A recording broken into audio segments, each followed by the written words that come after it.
चलिए हम प्रारंभ करते हैं। फोटोसिंथेसिस का एक बेहतरीन इक्वेशन, इस इक्वेशन को पिछली बार पूछा गया था।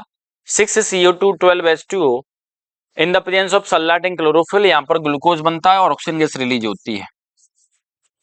इसमें कुछ क्वेश्चन पूछे जाते हैं कि इस फोटोसिंथेसिस में जो ऑक्सीजन गैस रिलीज होती है, आखिर किस मॉलिक्यूल से ये ऑक्सीजन गैस बनती है? तो आंसर होता है वाटर से। ये प्रूव कर दिया गया एक्सपेरिमेंट से कि ऑक्सीजन गैस फोटोसिंथेसिस में रिलीज होती है वो वाटर से आती है। दूसरा, ग्लूकोज को बनाने में जो कार्बन है वो कहां से आएगा? अब देखिए कार्बन इन दोनों में से सिर्फ CO2 में है, इसका मतलब CO2 में से कार्बन आता है। तीसरा क्वेश्चन, फोटोसिंथेसिस में लाइट एनर्जी आखिर किस तरह की एनर्जी में बदलती है? तो आंसर आता है कि लाइट की प्रेजेंस में कुछ केमिकल्स बनते हैं।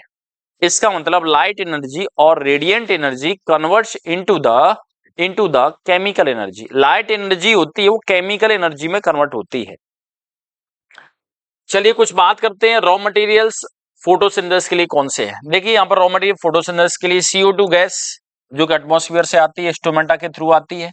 स्टोमेटा आप जानते हैं टिनी पोर्स हुआ करते हैं जो ग्रीन लिप्स की सरफेस पर होते हैं, जिनसे गैसों का एक्सचेंज हुआ करता है। गैस बाहर से अंदर, अंदर से बाहर आती है, वही टिनी पोर्स यानी छोटे छोटे पोर्स स्टोमेटा कहलाते हैं। यानी स्टोमेटा के जरिए एटमॉस्फेयर से CO2 गैस आती है। वाटर को एब्जॉर्ब किया जाता है प्लांट की रूट्स के जरिए, मिट्टी से करते हैं, सॉइल से। सनलाइट को आप लेते हैं, ग्रीन लीव्स होती है, सनलाइट को गेन करती है कहां से? सन से। क्लोरोफिल कहां से आता है? ग्रीन लीव्स में प्रेजेंट होता है। इसलिए आपसे पूछा जाता है what are the raw materials of photosynthesis. तब आपका आंसर आता है CO2 gas, water, sunlight and chlorophyll. That means इन चार में से यदि कोई भी एब्सेंट है, मैंने कहा 3 प्रेजेंट और 1 एब्सेंट, मान लेते हैं क्लोरोफिल एब्सेंट है, दैट मीन्स कि फोटोसिंथेसिस पॉसिबल नहीं है। चार में से कोई सा भी एब्सेंट है तब फोटोसिंथेसिस पॉसिबल नहीं हुआ करती, इसीलिए इनको रॉ मटेरियल्स कहा जाता है। चलिए आप यहां पर एक छोटा सा डायग्राम देख रहे हैं। इस डायग्राम के अंदर आप देखेंगे यहां पर कि लाइट एनर्जी होती है, वो लाइट एनर्जी किस तरह से मूव कर रही है। देखिए सनलाइट है, वो सनलाइट से लाइट एनर्जी होती है, इस तरह से मूव करती है, और लाइट एनर्जी सनलाइट से आती हुई जब ग्रीन लीव्स पे पड़ती है, हरी पत्तियों के अंदर क्लोरोफिल प्रेजेंट होता है, तो दैट मीन सनलाइट है वो सन से आ रही है। ग्रीन लीव्स है उसमें क्लोरोफिल प्रेजेंट है। वाटर उसमें डिजॉल्व मिनरल्स होते हैं, वो पानी के अंदर प्रेजेंट है, और उसका कार्बन डाइऑक्साइड गैस वाटर के अंदर प्रेजेंट है। फोटोसिंथेसिस प्रोसेस में आप देखेंगे तो एक बेहतरीन गैस बनती है ऑक्सीजन गैस। ये पूरी फोटोसिंथेसिस प्रोसेस है वो शो की गई है। चलिए हम बात करते हैं next, process of opening and closing of stomata. आखिर स्टोमेटा किस तरह से क्लोज होते हैं और किस तरह से वो ओपन होते हैं। देखिए सबसे बड़ी बात क्या है, स्टोमेटा है क्या? आखिर ऐसे छोटे छोटे पोर्स जो ग्रीन लीव्स की सरफेस पर हुआ करते हैं, जो गैसों के एक्सचेंज में और ट्रांसपिरेशन में, दैट मींस वाटर का वेपर्स में कन्वर्ट होने में हेल्प किया करते हैं, वही टिनी पोर्स, छोटे छोटे पोर्स स्टोमेटा कहलाते हैं। जब हम स्टोमेटा की बात करते हैं तो स्टोमेटा के अंदर आप देखेंगे तो कुछ इस तरह से स्ट्रक्चर होती है। ये ओपन स्टोमेटा है, खुला हुआ है, आप देखेंगे फ्रंट पर इस तरह से खुला हुआ है, ओपन है, और ये यहाँ पर क्लोज स्टोमेटा है, इस तरह से ये बंद कर दिया गया है, ये बंद हो गया है। अब आप यहाँ पर देखेंगे कि यहाँ पर कुछ सेल्स हुआ करती हैं जो किडनी शेप्ड सेल हुआ करती हैं, जो कि इस पोर, इंस्ट्रूमेंटल पोर कहते हैं इसको, ये सेंटर पर इंस्ट्रूमेंटल पोर है। इस पोर के साइज को छोटा और बड़ा करने में, ये पोर है सेंटर पर और ये दोनों सेल हैं दोनों साइड में, किडनी शेप्ड सेल होती है, इनको गार्ड सेल कहा जाता है। ये पोर के साइज को छोटा और बड़ा करने में हेल्प करती है, छोटा और बड़ा करने में हेल्प करती है। अब हम बात करते हैं कि इनके अंदर ये डॉट डॉट ग्रीन कलर के दिख रहे हैं वो क्या है? वो क्लोरोप्लास्ट है। वो क्या होते हैं? क्लोरोप्लास्ट। इसका मतलब ये हुआ कि यहाँ पर सेंटर पर होता है स्टोमेटल पोर, सेंटर को छोटा और बड़ा करने में जो हेल्प करती है वो होती है गार्ड सेल्स। गार्ड सेल का शेप कैसा होता है? किडनी शेप्ड, और इनके अंदर जो ग्रीन कलर में जो स्पॉट दिख रहे हैं वही स्पॉट होते हैं क्लोरोप्लास्ट। क्लोरोप्लास्ट में क्लोरोफिल होता है जिसकी वजह से फोटोसिंथेसिस में हेल्प मिला करती है। ये स्टोमेटा हुआ करते हैं, ये ओपन कंडीशन है और ये क्लोज कंडीशन है। चलिए हम बात करते हैं नेक्स्ट है न्यूट्रिशन इन अमीबा। अमीबा के अंदर न्यूट्रिशन कैसा होता है? अमीबा सबसे पहली बात यूनिसेलुलर यूकैरियोटिक ऑर्गेनिज्म होता है, यानी एक सेल हुआ करती है, लेकिन उस सेल को कमजोर न समझें। उस सेल के अंदर न्यूक्लियस भी प्रेजेंट है, उस सेल के अंदर सेल उसके चारों तरफ सेल मेम्ब्रेन भी है, ढेर सारे ऑर्गेनेल्स भी हुआ करते हैं, माइटोकॉन्ड्रिया भी प्रेजेंट है। अमीबा के अंदर होलोजोइक टाइप ऑफ न्यूट्रिशन हुआ करता है। न्यूट्रिशन का वो टाइप जिसमें स्टेप बाय स्टेप को फॉलो किया जाता है, तब वो न्यूट्रिशन होलोजोइक न्यूट्रिशन कहलाता है। जैसे पहला स्टेप दिया हुआ इंजेक्शन ऑफ फूड, फूड को वो इंजेक्शन करते हैं यानी इनटेक करते हैं। देखिए यूकैरियोटिक सेल है अमीबा, अमीबा का कोई भी शेप फिक्स नहीं हुआ करता। अमीबॉइड शेप जहां लिखा रहता है दैट मीन शेप कोई भी फिक्स नहीं है, यूनिसेलुलर होता है, यूकैरियोटिक सेल हुआ करती है। सबसे पहला स्टेप होता है इंजेक्शन ऑफ फूड, ये पहला स्टेप है। इंजेक्शन ऑफ फूड है, इसका मतलब होता है कि ये फूड को इनटेक करते हैं। न्यूक्लियस सेंटर पर प्रेजेंट होता है और इसमें ये साइटोप्लाज्म है और उसके बाद में ये फूड रखा हुआ है। इस फूड को अंदर लेना है तो अंदर लेने के लिए इसकी मेम्ब्रेन होती है, कुछ फोल्ड बना लेती है और ये फोल्ड धीमे धीमे धीमे धीमे आगे बढ़ते जाते हैं। देखो आप ये फोल्ड छोटा है, ये फोल्ड और बड़ा हो गया, ये फोल्ड जो निकल रहे हैं यही कहलाते हैं pseudopodia, that means false legs हुआ करते हैं। ये लोकोमोशन में भी हेल्प करते हैं, फूड को इंटेक करने में भी हेल्प करते हैं। और ये जो मेम्ब्रेन बाहर की तरफ उभार बनाती है और एक टाइम ऐसा आता है ये उभार पूरी तरह से मिक्स हो जाते हैं, ये मेम्ब्रेन आपस में फ्यूज हो गई। फ्यूज होने के बाद इस फूड को अंदर ले लिया गया, जो अंदर प्रेजेंट है वो फूड पार्टिकल है और ये फूड जिस मेम्ब्रेन के अंदर प्रेजेंट है वो फूड वैक्यूल है। इसका मतलब ये हुआ कि फूड वैक्यूल के अंदर वो फूड है जो पहले आपको बाहर दिखाई दे रहा था।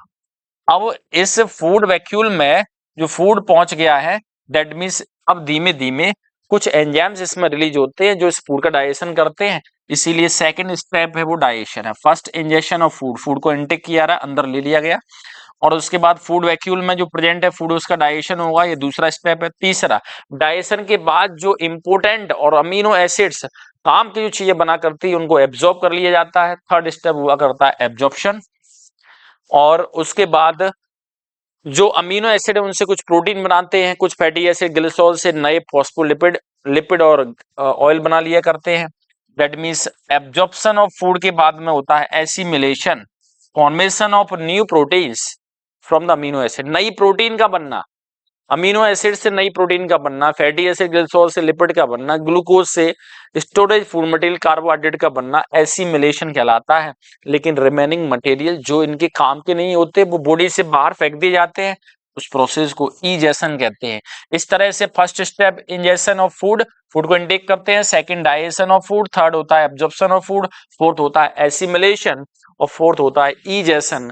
इस तरह से स्टेप बाय स्टेप आपको कंप्लीट करते हुए अमीबा के अंदर न्यूट्रिशन कंप्लीट होता है और न्यूट्रिशन का टाइप होता है holozoic nutrition, holozoic type of nutrition. चलिए बात करते हैं होलोजोइक न्यूट्रिशन के बाद में nutrition in human beings, human में न्यूट्रिशन कैसे होता है। ह्यूमन में बॉडी के अंदर आप देखेंगे तो ढेर सारे पार्ट्स आपको दिखाई देंगे। इन पार्ट्स में सबसे बड़ी खासियत क्या है वो देखिए आप, ये ह्यूमन बॉडी है और ह्यूमन बॉडी के अंदर जो पार्ट्स हुआ करते हैं उन पार्ट्स में सबसे बड़ी खासियत क्या है वो समझिए कि यहाँ पर माउथ, ये माउथ दो लिप्स अपर और लोअर लिप्स से घिरा हुआ ये जो पूरा एरिया है जिसमें आप माउथ, उसको माउथ कहा जाता है। माउथ के ऊपर आप देखेंगे तो ओरल कैविटी है और सब मैक्सिलरी एंड सब लिंगुअल ग्लैंड्स हुआ करती हैं, ये इस तरह से ग्लैंड्स हैं। आप यहाँ पर देखेंगे तो ये पैरोटिड ग्लैंड्स होती है कान के नीचे की वाली साइड में। अब माउथ कैविटी ओरल कैविटी से नीचे की तरफ जाएंगे तो फेरिंग्स हुआ करता है। नेजल कैविटी और ओरल कैविटी दोनों से निकलने वाला जो मटेरियल होता है ओरल कैविटी से फूट जाता है, नेजल कैविटी से एयर जाती है, दोनों कार्बन मिक्स होते हैं, आंसर आता है फेरिंग्स में। फेरिंग्स के बाद एक ईसोफेगस है, ईसोफेगस का अदर नेम, दूसरा नाम होता है फूड पाइप। अब ईसोफेगस के अंदर आप फूड पाइप की बात कर रहे हैं, मैं आपको बता दूं कि इसी के अंदर जिसे आप फूड पाइप कह रहे हैं उसी फूड पाइप में आप देखेंगे तो देखो यहाँ पर जिसे आप फूड पाइप कहते हैं उसी फूड पाइप के अंदर फूड है, आसानी से ट्रेवल करता है ऊपर से नीचे, एक प्रोसेस के थ्रू है वो जाता है क्योंकि मसल्स होती हैं साइड में और ये मस्कुलर स्ट्रक्चर हुआ करती है, मस्कुलर स्ट्रक्चर होती है उसको आप कहते हैं, मस्कुलर स्ट्रक्चर को कहते हैं ईसोफेगस, इसमें पेरिस्टाल्टिक मूवमेंट हुआ करता है, मसल में कॉन्ट्रैक्शन रिलैक्सेशन होता है, फूड ऊपर से लेकर नीचे तक आराम से आगे बढ़ जाता है। अब फूड पहुंचता है स्टोमक में, स्टोमक में गैस्ट्रिक जूस रिलीज होता है, इस गैस्ट्रिक जूस के अंदर हाइड्रोक्लोरिक एसिड HCl प्रेजेंट होता है, दूसरा पेप्सिन एंजाइम प्रेजेंट होता है। शुरुआत में ये इनएक्टिव फॉर्म में होता है, इसको पेप्सिनोजन कहते हैं, लेकिन उसके बाद ये एक्टिव हो जाता है, जिसे पेप्सिन कहते हैं। पेप्सिन प्रोटीन की डाइजेशन में हेल्प करता है। अब जो प्रोटीन डाइजेशन हो गया उसके बाद जो फूड होता है इस स्टोमक से घूमता हुआ, देखो इधर आएगा, आप देखेंगे तो इसके राइट साइड में देखेंगे तो लीवर है, लीवर किससे सटा हुआ, गॉल ब्लैडर हुआ करता है, और उसके बाद यहाँ से घूमता हुआ स्मॉल इंटेस्टाइन में जाता है। स्मॉल इंटेस्टाइन में जैसे ही फूड जाएगा स्टोमक के बाद में, तो स्मॉल इंटेस्टाइन के 3 पार्ट हुआ करते हैं। फर्स्ट पार्ट होता है ड्यूडीनम, सेकेंड पार्ट होता है जेजुनम, और थर्ड पार्ट होता है इलियम। ड्यूडीनम, जेजुनम और इलियम, ये 3 पार्ट हुआ करते हैं। अब उसके बाद ड्यूडीनम, जेजुनम, इलियम में जो 3 पार्ट हुआ करते हैं, अक्सर इन तीनों पोर्शन के अंदर फूड का कंप्लीट डाइजेशन होता है। इसमें कंप्लीट डाइजेशन में पेंक्रियास से एक पेंक्रेटिक जूस आता है, ये रहा पेंक्रियास, इससे जूस आता है ड्यूडीनम में, और उसके बाद लीवर से बाइल डक्ट बाइल जूस लेकर आती है, और उसके बाद खुद इंटेस्टाइन होता है अपना खुद का जूस रिलीज करता है। इस तरह से 3 जूस मिलकर इस फूड को पूरी तरह डाइजेस्ट कर देते हैं।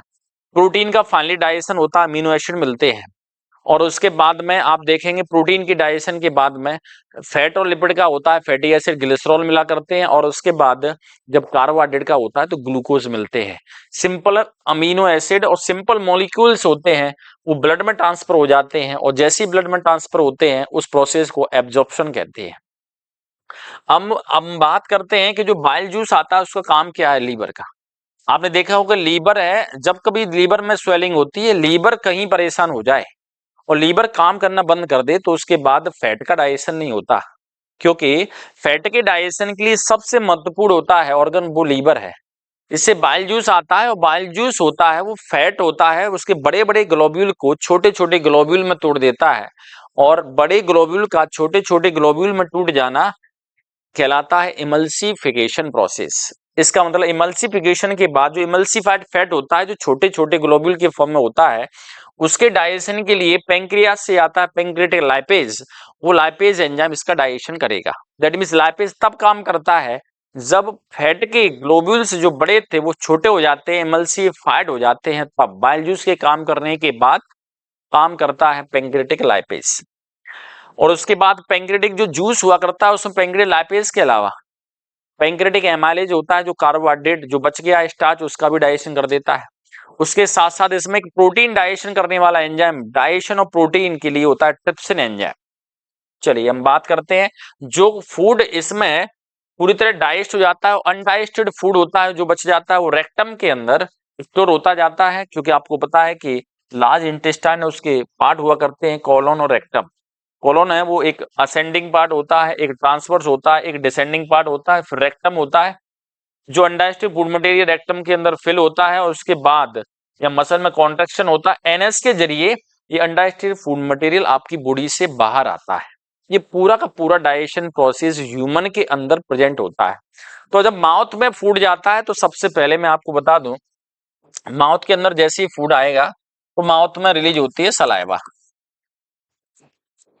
सलाइवा में एंजाइम होता है, इसका नाम होता है सलाइवरी एमाइलेज, और उसी को कहते हैं टाइलिन, स्टार्च का डाइजेशन करता है। दूसरा, फूड आगे बढ़ते हुए जाता है फेरिंग्स में, फेरिंग्स के बाद ईसोफेगस में, ईसोफेगस के बाद जाता है स्टोमक में, स्टोमक में गैस्ट्रिक जूस आता है।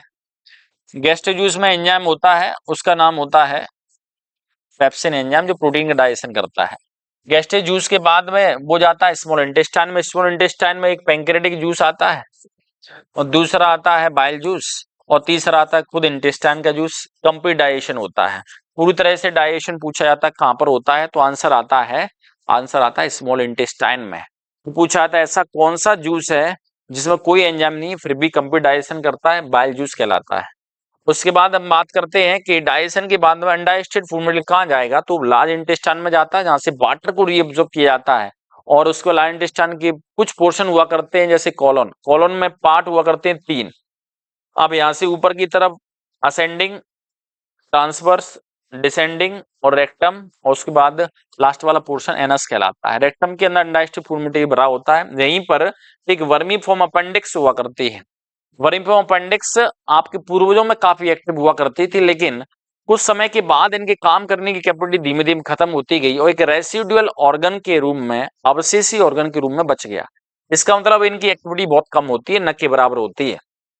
कभी कभार इनको जबरदस्ती जब एक्टिव किया जाता है, या पर सेल्यूलोज कंटेनिंग फूड मटेरियल यदि आप खाना यदि ज्यादा खा गए हो, तो उस कंडीशन में इसमें स्वेलिंग हो जाती है। उस बीमारी को अपेंडिसाइटिस कहते हैं। वर्मी फॉर्म अपेंडिक्स है, जब उसमें स्वेलिंग हो जाती है, बीमारी का नाम होता है अपेंडिसाइटिस।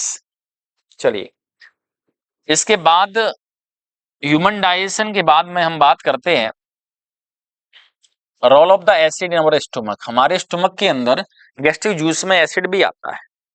उस एसिड को हाइड्रोक्लोरिक एसिड कहा जाता है। हाइड्रोक्लोरिक एसिड होता है पूरे मीडियम को, गैस्ट्रिक जूस की मीडियम को हाईली एसिडिक बना देता है, लेकिन इस एसिड का इफेक्ट आपके स्टोमक की अंदर वाली दीवार पर नहीं पड़ पाता। देखिए, ये ईसोफेगस है, यहां से आप जरा फोकस कीजिए इस पर। स्टोमक में यहाँ पर आप देखेंगे तो यहाँ पर ईसोफेगस है। ईसोफेगस यहाँ से घूमती हुई क्या बना रही है, एक बैग जैसी स्ट्रक्चर, और इस स्ट्रक्चर का नाम क्या है, इस स्ट्रक्चर का नाम होता है स्टोमक। अब स्टोमक है, ये तो ईसोफेगस है, इसकी जो मसल्स हुआ करती हैं। अब उसके बाद ये स्टोमक है, स्टोमक के अंदर फूड होता है। जैसे ही फूड आता है तो यहाँ से गैस्ट्रिक जूस बनता है। जूस के अंदर आप देखेंगे तो एक हाइड्रोक्लोरिक एसिड होता है। अब हाइड्रोक्लोरिक एसिड इस स्टोमक के अंदर वाली लेयर को कभी डिजोल्व नहीं कर पाता। क्यों? क्योंकि स्टोमक के अंदर वाली लेयर होती है, वो बनी होती है म्यूकस की, और म्यूकस होता है बेसिक, और इसमें बना हुआ है वो कैसा है, वो हाइड्रोक्लोरिक एसिड है। और जब एसिड इससे टकराएगा तो एसिड का क्या हो जाता है, न्यूट्रलाइजेशन, और एसिड का इस पर कोई इफेक्ट नहीं आता। लेकिन कभी कभार जब आप ऐसे खाना खा जाते हैं जो कि इस स्टोमक में इरिटेट कॉज करता है, तो इसमें गैस बनती रहती है और एसिडिटी भी बढ़ जाती है। जब हाइड्रोक्लोरिक एसिड की अमाउंट ज्यादा हो जाती है तो आप बाहर से कुछ ऐसा बेसिक मटेरियल खाते हैं, जैसे आप इनो यूज करते हैं। इनो इनो को आप वाटर में डिजोल्व कर देते हैं, फिर आप यूज करते हैं, तो इनो होता है वो बेसिक है, और ये एसिड निकला हुआ है, बेस एसिड को न्यूट्रलाइज कर देता है, और आप आसानी से आराम महसूस करते हैं। और ऐसे केमिकल, ऐसे मटेरियल जो इसकी एसिडिटी को खत्म करते हैं, उनको एंटासिड कहते हैं। और एंटासिड में जो पॉपुलर होते हैं, एक होता है milk of magnesia, that means MgOH, ऑल्टॉइस मैग्नीशियम हाइड्रोक्साइड। ये होता है baking soda, that means sodium bicarbonate NaHCO3। ये दोनों जो हुआ करते हैं, इनकी खासियत हुआ करती है कि एंटासिड की तरह यूज होते हैं। चलिए, role of saliva in the digestion of food. Food के डाइजेशन में इस सलाइवा का रोल क्या होता है? सलाइवा, सबसे पहले तो सलाइवा के अंदर होता है एक एंजाइम जिसको कहते हैं सलाइवरी एमाइलेज, और सलाइवरी एमाइलेज को ही कहते हैं टाइलिन। ये देखिए, सलाइवरी एमाइलेज, और सलाइवरी एमाइलेज का ही दूसरा नाम होता है टाइलिन। सलाइवरी एमाइलेज जब वो स्टार्च को किसमें चेंज कर देती है, ग्लूकोज में। सलाइवरी एमाइलेज, इसको टाइलिन कहते हैं, पी इसका साइलेंट होता है, इस तरह से पढ़ते हैं। जो स्टार्च को डाइजेस्ट करता है ग्लूकोज में। जो सलाइवा है, it plays the important role in the digestion absorption of food. Food के डाइजेशन में, फूड के एब्जॉर्प्शन में इसका महत्वपूर्ण रोल हुआ करता है। अब डाइजेशन ऑफ फैट, फैट का डाइजेशन कैसे होगा? इंटेस्टाइन में फैट के बड़े बड़े ग्लोब्यूल हुआ करते हैं, इन पर कोई भी एंजाइम काम करने के लिए तैयार नहीं होता है। इनको सबसे पहले छोटे छोटे ग्लोब्यूल में कन्वर्ट किया जाता है बाइल जूस के द्वारा, और बाइल जूस में होते हैं बाइल साल्ट। पूछा जाता है बाइल जूस के अंदर ऐसा क्या है, एंजाइम नहीं है फिर भी डाइजेशन करता है ये, तो बाइल जूस आंसर होता है। तो बाइल जूस के अंदर ऐसा आखिर क्या है जो डाइजेशन में हेल्प करता है? आंसर आते हैं बाइल साल्ट। और बाइल साल्ट बड़े ग्लोब्यूल को छोटे ग्लोब्यूल में बदलते हैं। पेंक्रियास से निकलता है पेंक्रेटिक जूस, उस जूस के अंदर एंजाइम होता है। ट्रिप्सिन तो कर देता है प्रोटीन का डाइजेशन, लेकिन लाइपेज करता है इमल्सिफाइड फैट का डाइजेशन। मतलब बाइल जूस के काम करने के बाद पेंक्रियास से निकलने वाला पेंक्रेटिक लाइपेज फैट का डाइजेशन करता है। कौन से फैट का? इमल्सिफाइड फैट का, दैट मीन्स बड़े बड़े टुकड़े होते हैं बाइल जूस की प्रेजेंस में, बाइल जूस की प्रेजेंस में ये छोटे छोटे टुकड़ों में मिल जाते हैं। इस प्रोसेस का नाम इमल्सिफिकेशन है। इस पर काम करेगा कौन सा? पेंक्रियास से निकलने वाला लाइपेज, जो इसको और छोटे छोटे टुकड़ों में तोड़ देगा। अब हम बात करते हैं ह्यूमन के अंदर डाइजेशन के बाद में बात करते हैं रेस्पिरेशन की।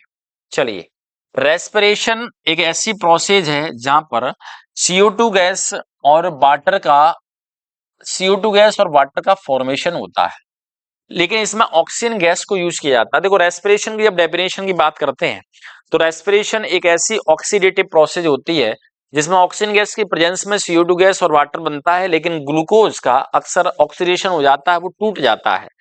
ग्लूकोज टूटता है तो देगा क्या? CO2 गैस और वाटर।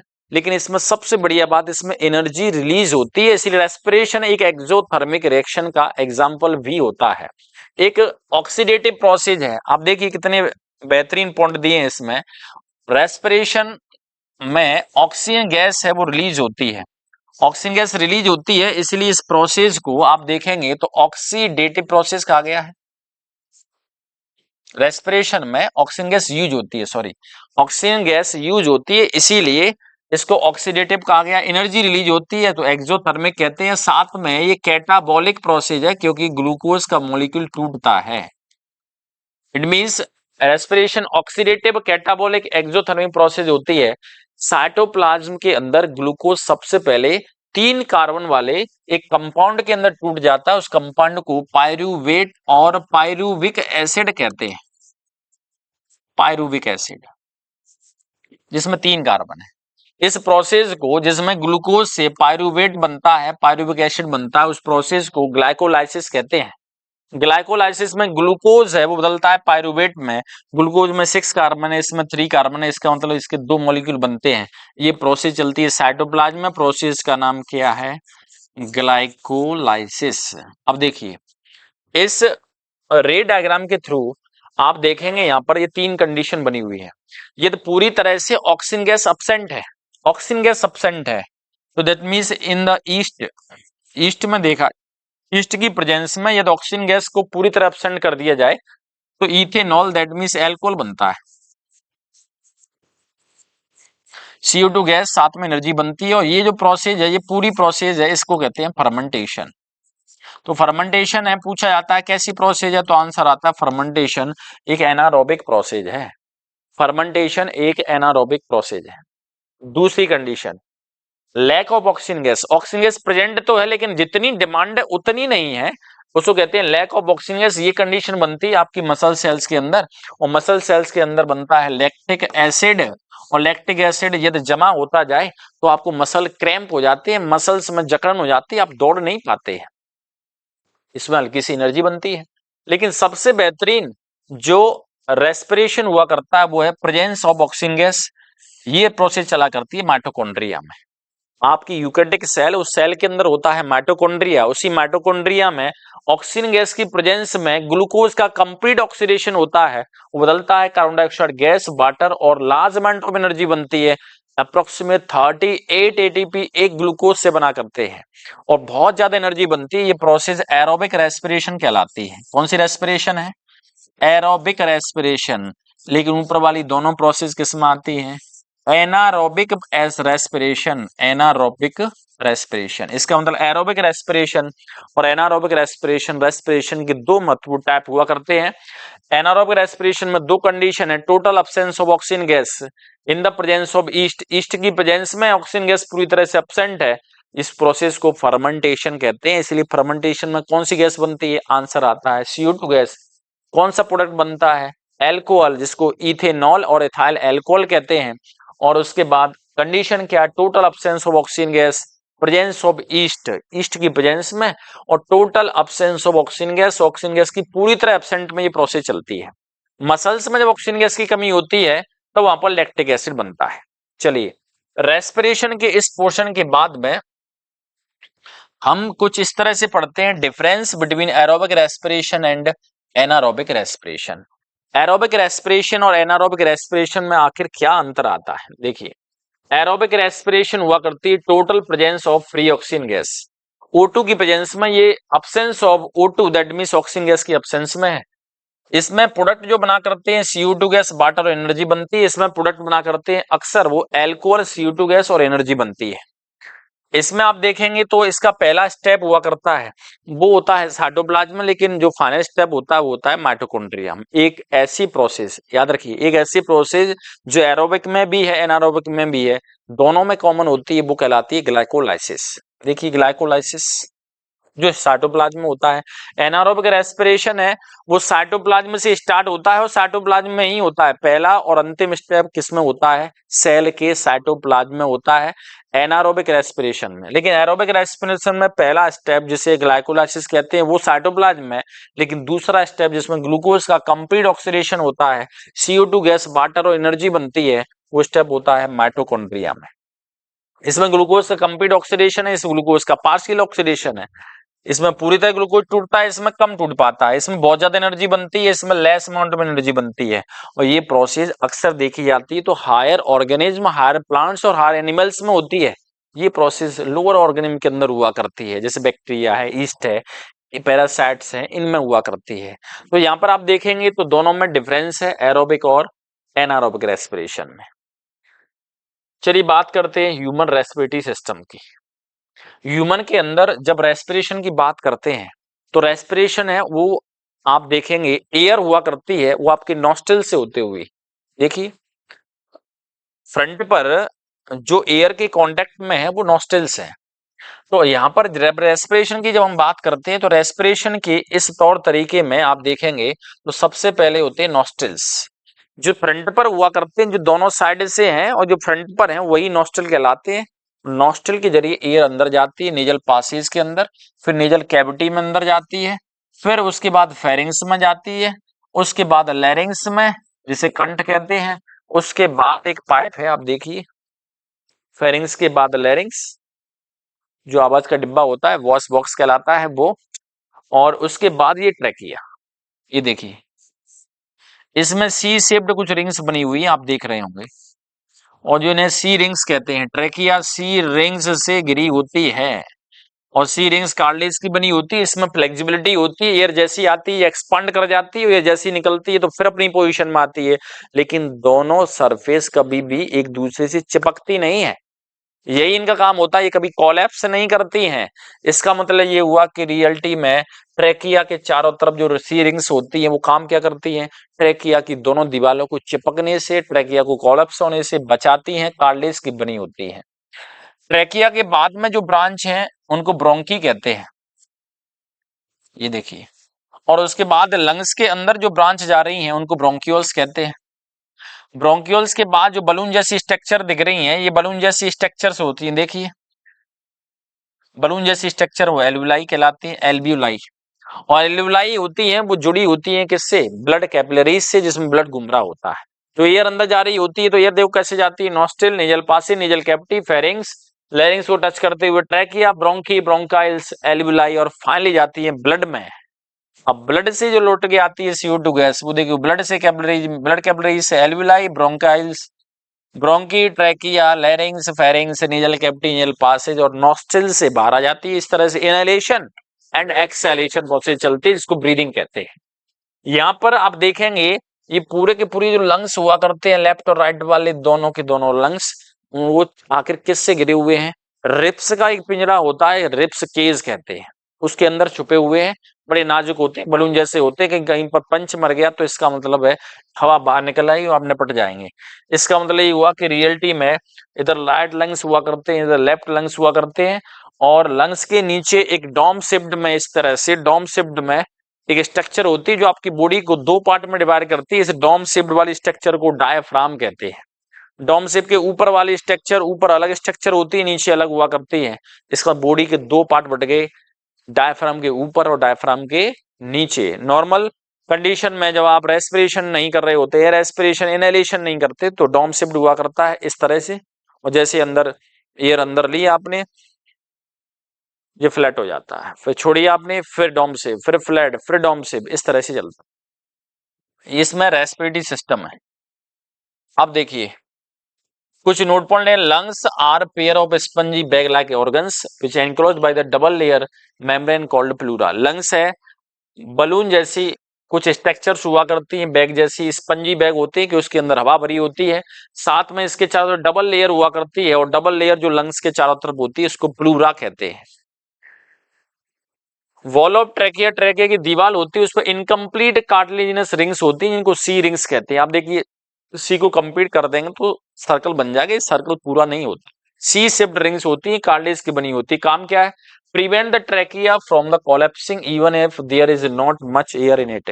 इसके अंदर पर्याप्त मात्रा में भले ही एयर नहीं हो तब भी ये आपस में कोलैप्स नहीं करती है, सिकुड़ती नहीं, दीवारें चिपकती नहीं है।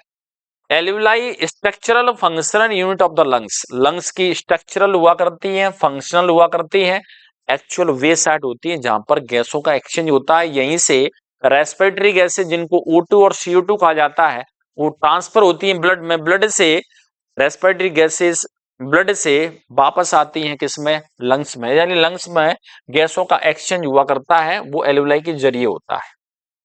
चलिए अब इसके बाद हम बात करते हैं ट्रांसपोर्ट सिस्टम की। ट्रांसपोर्ट सिस्टम ह्यूमन के अंदर देखा जाए तो देखो किस तरह से ह्यूमन के अंदर ट्रांसपोर्ट सिस्टम होता है, उसमें हार्ट, साथ में ब्लड और ब्लड वेसल्स, ये तीन मेन कंपोनेंट है ट्रांसपोर्टेशन के लिए।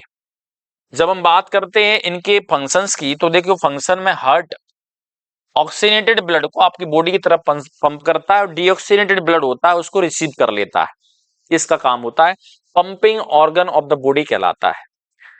उसके बाद ब्लड, ब्लड का काम हुआ करता है transportation of oxygen gas, nutrient, CO2 gas और nitrogenous waste material. Blood vessels, blood vessels में आप देखें तो आर्टरीज होती हैं, वेन्स होती हैं, वेन्यूल्स होती हैं और उसके साथ साथ कैपिलरीज हुआ करती हैं जो आपकी बॉडी के डिफरेंट पार्ट्स के लिए ब्लड ले भी जाती हैं और ब्लड को लेकर भी आती हैं। तो ट्रांसपोर्टेशन में सबसे पहले हार्ट एक टिल्लू पंप की तरह काम करता है, जैसे घर में एक छोटी सी मशीन होती है पानी की, उसको चालू करते हैं जो उसको मिल जाता है उसको पंप कर देती है, इसको ब्लड मिलता है ब्लड को पंप करती है, जाएगा कहाँ? ब्लड वेसल्स के जरिए आपकी बॉडी के अलग अलग पार्ट में जाता है। चलिए हम बात करते हैं internal structure of the heart. ये आपका हार्ट है, इस हार्ट में आप देखेंगे तो सबसे बढ़िया बात क्या है इस हार्ट के अंदर, वो देखिए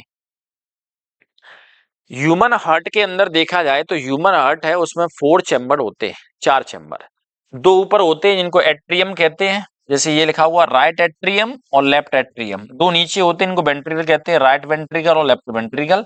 दोनों के बीच में ये वाल्व हुआ करते हैं, राइट साइड में जो वाल्व होते हैं उनके लिए नाम है, याद कर लें, ट्राइकस्पिड वाल्व। 3 कस्प दिख रहे हैं आपको, अगर थोड़ा सा आप गौर करेंगे तो 3 कस्प, 1 2 3, 3 रस्सी जैसी स्ट्रक्चर दिख रही है, इसलिए ट्राई कस्पिड वॉल्व कहलाते हैं। यहाँ देखिए लेफ्ट एट्रियम और लेफ्ट वेंट्रिकल के अंदर देखा जाए तो मिट्रल वाल्व होते हैं, मिट्रल वाल्व होते हैं बाइकस्पिड, जिसमें 2 धागे दिखाई देते हैं आपको। इसका मतलब यहाँ ट्राइकस्पिड है, इधर बाइकस्पिड में पूछा जाता है ट्राइकस्पिड वाल्व किसके बीच में है, तो आंसर आता है राइट एट्रियम और राइट वेंट्रिकल के बीच में। और पूछा जाता है कि बाइकस्पिड वाल्व किधर है, तो आंसर आता है लेफ्ट एट्रियम और लेफ्ट वेंट्रिकल के बीच में। और बाइकस्पिड वाल्व का ही दूसरा नाम होता है mitral valve, that means mitral valve है वही वाल्व कहलाते हैं बाइकस्पिड वाल्व।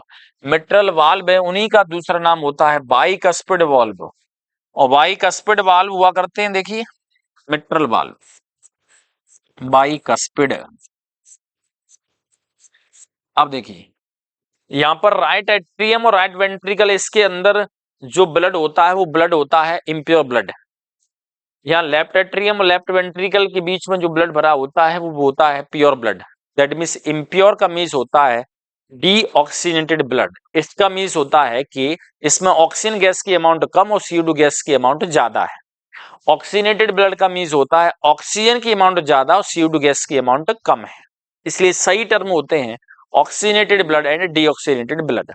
चलिए बात करते हैं यहाँ पर लेफ्ट एट्रियम में, आप देखेंगे लेफ्ट एट्रियम में जैसे ही ब्लड आता है और जब इनमें कॉन्ट्रैक्शन होता है तो आप देखेंगे लेफ्ट एट्रियम से और राइट एट्रियम से ब्लड वेंट्रिकल की तरफ भागता है। नीचे जो इस साइड में ट्राइकस्पिड वाल्व नीचे की तरफ ओपन हो जाते हैं, इधर बाइकस्पिड वाल्व नीचे की तरफ ओपन हो जाते हैं।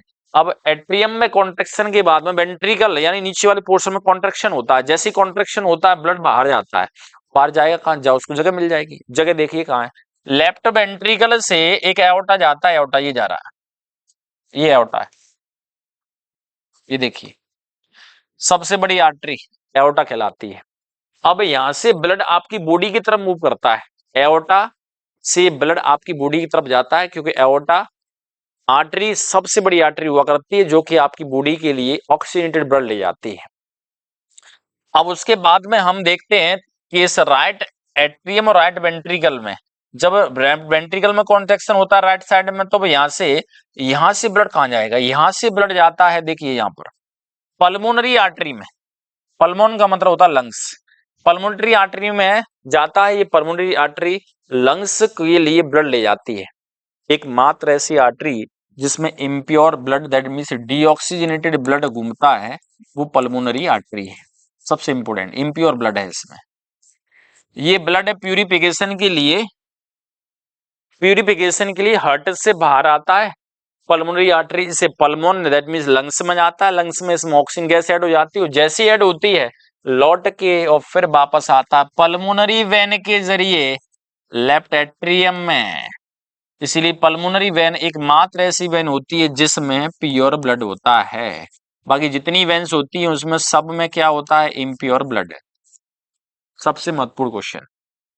अब उसके बाद हम बात करते हैं कि ब्लड चला तो गया, जाने के बाद अब लौट के आएगा। लौट के कैसे आएगा, जो ब्लड है चला गया उसमें ऑक्सीजन गैस ज्यादा थी, जब लौट के आता है तो उसमें CO2 गैस की अमाउंट ज्यादा होती है, इसलिए आने वाला ब्लड डीऑक्सीजनेटेड ब्लड कहलाता है।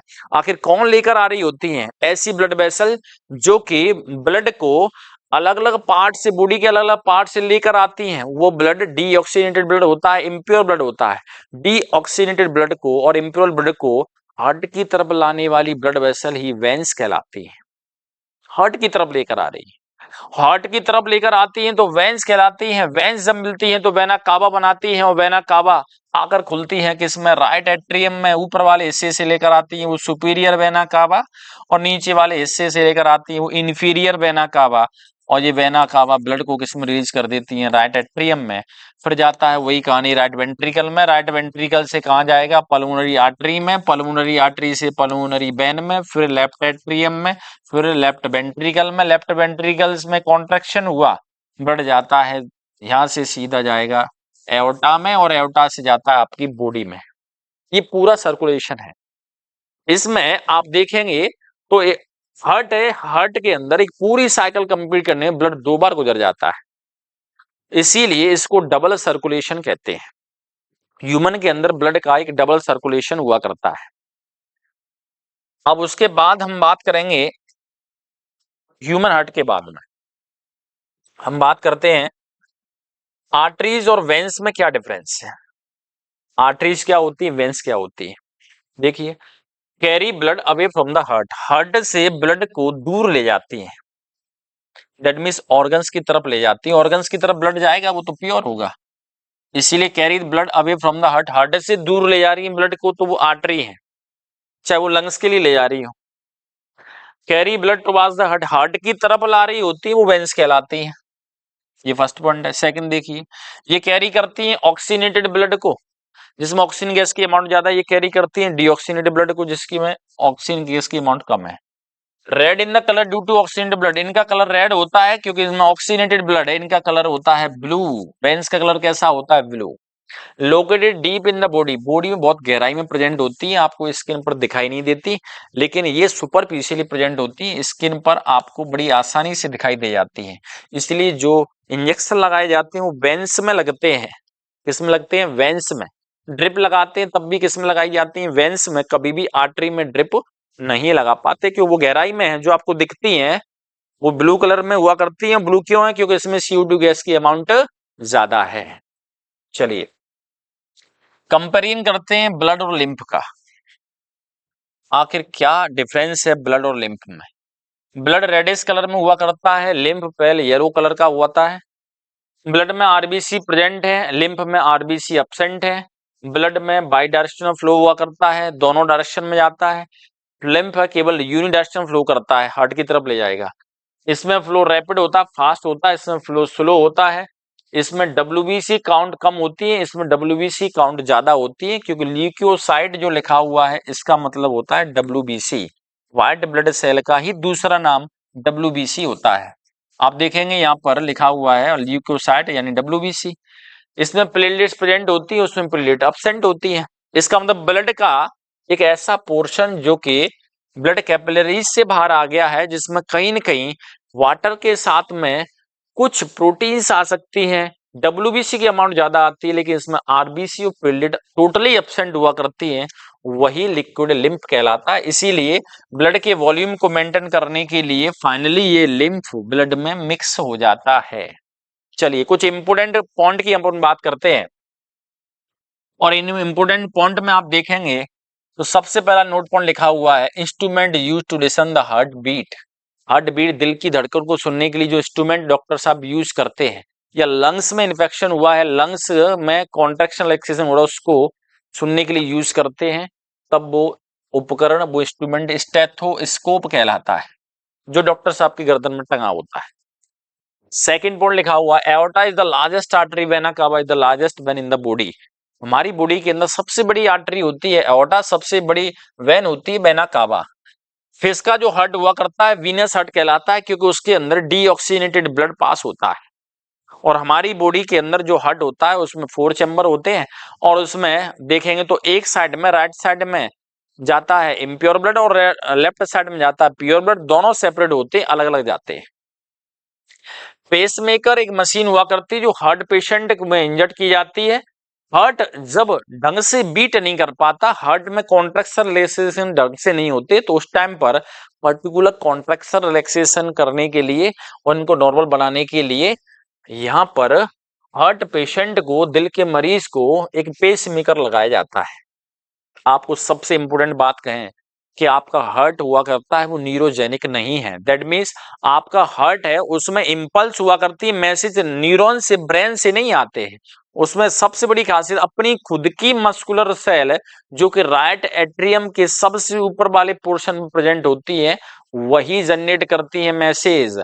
और वो मस्कुलर सेल हुआ करती है, उन्हीं के ग्रुप को एस ए नोड कहते हैं, ऐसे नोड, साइनो ऑरिकुलर नोड कहते हैं। और यदि ऐसे नोड से इंपल्स बेहतरीन जनरेट नहीं हो पा रहे, जितनी जरूरत है उतनी, तो उसमें पेस मेकर लगाया जाता है। फिर उसको कहते हैं ऐसे नोड, ये राइट एट्रियम में हुआ करता है। इसी से मैसेज जनरेट होता है, सबसे पहले न्यूरॉन से मैसेज नहीं आता, ये तो बात की बात है, न्यूरॉन कंट्रोलिंग। तो अब देखिए यहां पर अपन बात करेंगे ब्लड प्रेशर की। ब्लड प्रेशर क्या है, नाम से पता चल रहा है कि ब्लड जो फ्लो कर रहा है आपकी आर्टरीज के अंदर, वो आर्टरी की दीवार पर कुछ प्रेशर लगाता है, बस वही प्रेशर क्या कहलाता है, ब्लड प्रेशर होता है। The pressure exerted by the flowing of blood, blood जो फ्लो कर रहा है वो inner wall of blood vessel, blood vessel की अंदर वाली दीवार पर प्रेशर मारता है, प्रेशर मारता है, वही कहलाता है ब्लड प्रेशर। ब्लड प्रेशर को हम एक इंस्ट्रूमेंट से मेजर करते हैं, नाम याद रखिए, उस इंस्ट्रूमेंट का नाम होता है स्पिग्मोमेनोमीटर। स्पिग्मोमेनोमीटर याद रखिए, मैनोमीटर, मैनो का रिलेशन होता है प्रेशर से, मीटर मतलब होता है मीजर करना, मापना। इसका मतलब ब्लड के प्रेशर को मीजर करने वाली मशीन का नाम क्या है, स्पिग्मोमेनोमीटर। ब्लड प्रेशर है दो टाइप के हुआ करते हैं, कि सिस्टोलिक ब्लड प्रेशर और दूसरा होता है diastolic blood pressure. Systolic blood pressure की वैल्यू ज्यादा और डायस्टोलिक ब्लड प्रेशर की वैल्यू कम हुआ करती है। यहाँ पर आप देखेंगे सिस्टोलिक ब्लड प्रेशर वो हुआ करता है जहां पर वेंट्रिकल में मैक्सिमम कॉन्ट्रैक्शन होता है, नीचे वाले जो पोर्शन होते हैं हार्ट के, उसमें मैक्सिमम कॉन्ट्रैक्शन होता है, उस टाइम पर ब्लड जो आर्टरी की दीवार पर प्रेशर मारता है वो सिस्टोलिक ब्लड प्रेशर होता है, उसकी वैल्यू 120 mmHg हुआ करती है। 120 mmHg, mmHg का मीन्स होता है millimetre height of mercury column, pressure की यूनिट है, प्रेशर की यूनिट है ये, याद रखिए। 120 सिस्टोलिक प्रेशर, इनको एसपी शॉर्ट में लिखा जाता है, और शॉर्ट में जैसे एसपी लिखा जाता है, उसकी वैल्यू अगर देखें तो यहाँ पर आप देखेंगे सिस्टोलिक प्रेशर की वैल्यू होती है 120 mmHg, millimetre height of mercury column, millimetre height of mercury column. Diastole blood pressure क्या है, जब वेंट्रिकल्स में पूरी तरह रिलैक्सेशन होता है, तब ब्लड दीवार पर, ब्लड वेसल की दीवार पर जो प्रेशर मारता है, that is called diastole blood pressure, इसको लिखा जाता है DP. Sorry, diastole blood pressure की वैल्यू होती है 80 mmHg। दैट मीन्स जब ब्लड प्रेशर लिखा जाता है तो ब्लड प्रेशर का तरीका होता है, ऊपर लिखते हैं एसपी, नीचे लिखते हैं डीपी और लिखते हैं 120/80। ये तो आइडियल कंडीशन है, एमएमएसजी। ब्लड प्रेशर है यदि ज्यादा होता है तो उसको हाइपरटेंशन कहते हैं, और ब्लड प्रेशर यदि कम होता है तो उसको हाइपोटेंशन कहते हैं। हाइपर का मीन्स ज्यादा और हाइपो का मीन्स होता है कम। स्पेगोमैनोमीटर के कुछ इस तरह से आप देखेंगे, ये स्पेगोमैनोमीटर है, इसके अंदर सबसे बड़ी बात ये स्टेथोस्कोप है। इसमें देखो ब्लड प्रेशर मेजर करने के लिए जब आप स्पेगोमैनोमीटर का यूज करते हैं तो कैसे करते हैं, सबसे पहले तो ये पट्टा आता है, यहां से पट्टे हाथ के अंदर इस तरह से एंटर कराते हैं और यहां पर, क्योंकि यहां पर होती है ब्रेकियल आर्टरी, याद रखिए ब्लड प्रेशर मेजर करने के लिए आखिर किस आर्टरी के को प्रेशराइज किया जाता है जिसके वहां पर ब्लड फ्लो बंद हो जाए, तो करीबन 220 या 200 के आसपास ब्लड प्रेशर करते हैं और 200 के आसपास प्रेशर मारते हैं, जिसकी वजह से यहाँ पर टायर्डनेस आती है, ये बंद हो जाता है, उस पर टायर्डनेस आती है, ये बंद हो जाता है, वो करीबन 200 के आसपास हुआ करता है। और यहाँ पर आप देखेंगे तो ये आर्म कफ है, दैट मीन्स आपकी भुजा में यहाँ पर लगाया जाता है। उसके बाद ये प्रेशर मेजर करने के लिए एनीरॉइड गॉज है, ये हवा का प्रेशर मारते हैं। ये लेटेक्स बल्ब है, बल्ब को ऐसे प्रेस करते जाते हैं, या वाल्व है इसको थोड़ा सा लूज करते हैं। ये पीवीसी की ट्यूब है और इसके जरिए आप इसको हवा में हवा भरते रहते हैं, जैसे हवा भरते रहते हैं ये फूलता रहता है, फूलने के बाद में यहाँ पे प्रेशर बनता है।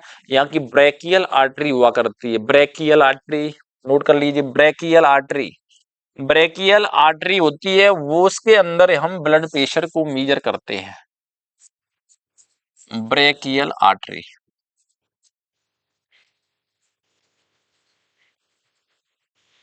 और उसके बाद में आप स्टेथोस्कोप साथ में यूज करते हैं, इसीलिए स्टेथोस्कोप लगाए रहते हैं। स्टेथोस्कोप में आप देखेंगे तो पीवीसी की ट्यूबिंग है ये पूरी, ये चेस्ट पीस होता है, यानी चेस्ट पर लगाते हैं, कभी बैक पर भी लगाते हैं। स्प्रिंग लीफ हुआ करती है, ईयरिंग होते हैं, ईयर प्लग हुआ करते हैं, इस तरह से आप आसानी से लगाते हैं, सुनते हैं, यहाँ पर रखते हैं। रखने के बाद में आपको पहली आवाज सुनाई देगी, थोड़ा सा लूज करेंगे, ब्लड फ्लो है धीमे धीमे आता जाएगा, थोड़ा सा लूज करेंगे, जैसे ही लूज करेंगे तो आपको पहली ड्रॉप आवाज सुनाई दी। जैसे आवाज सुनाई दी तो समझ जाओ कि पहला प्रेशर होता है सिस्टोलिक और बाद में आएगा वो क्या होगा, डायस्टोलिक प्रेशर।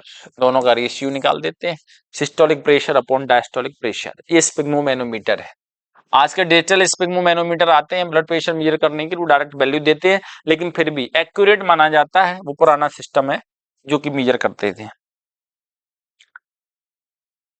आज के लिए इतना ही काफी है, कल मिलते हैं एक नए लेक्चर के साथ में, एक नए कंसेप्ट के साथ में। तब तक के लिए गुड बाय, टेक केयर।